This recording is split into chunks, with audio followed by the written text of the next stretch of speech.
ሰላም ጤና ይስጥልኝ ውድ የቻናሌ ቤተሰቦች እንደምን አምሽታችኋል? ዛሬ በዓለም አቀፍ ደረጃ ትኩረትን የሳበው የአሜሪካና የኢራን ግንኙነት ላይ እናተኩራለን። ፕሬዚዳንት ዶናልድ ትራምፕ ድንገት ስለ ድርድር መናገራቸው በርካቶችን እያነጋገረ ሲሆን፣ በሌላ በኩል ደግሞ የኢራን የጦር መርከቧን እንደ አቅም መለኪያ በማቅረብ ወታደራዊ ዝግጁነቷን ለዓለም እያሳየች ሲሆን፣ ይህ የሁለቱ ውጥረት በነዳጅ ንግድና በዓለም አቀፍ የባህር ጉዞ ላይ ምን አይነት ተጽዕኖ ይኖረዋል? በዝርዝር የምንመለከተው ይሆናል።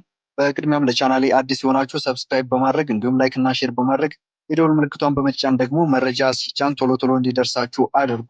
ወደ ዝርዝር መረጃው እንሄዳለን።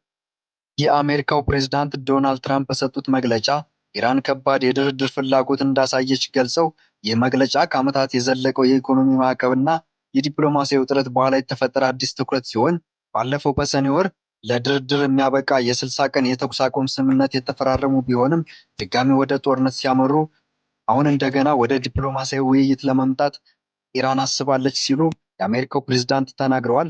ይህ ድርድር እውን ሊሆን ይችላል ወይስ የፖለቲካ ተጽዕኖ ለመፍጠር የሚደረግ ጥረት ነው? ሌላኛው ጥያቄ ነው።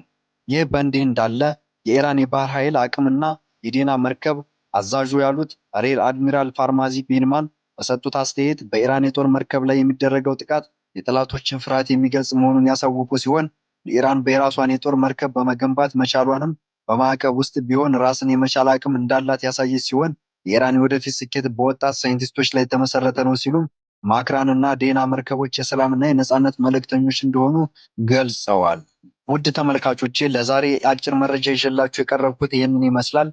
መረጃውን ከኢራን የዜና ወኪል እንዲሁም ከፕሪክስ ኒውስ ያገኘን ሲሆን ለቻናላችን አዲስ የሆናችሁ ሰብስክራይብ ማድረጋችሁን እንዳዘነጉ።